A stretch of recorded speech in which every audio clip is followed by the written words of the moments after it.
شوێنین کە شەڕەکەی تێدا زانیاری هەیە. ئەو کەسەی لە تەنیشتی منەوە دانیشتووە.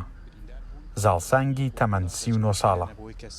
زاڵ لە ڕۆژی لەدایکبوونی منداڵە تاقانەکەیدا بە هاوانێکی گروپە چەکدارەکانی تورکیا لە گوندی قاسمیەی تێلتەمر گیانی لەدەستدا.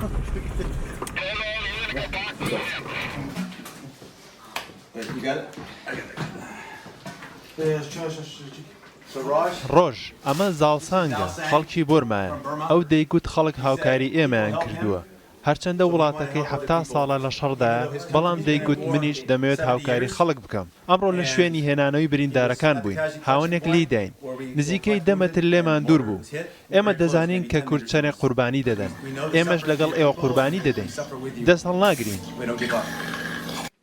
زاڵ فۆتۆگرافەری ڕێکخراوی فری بۆرما ڕێنجەرز بوو.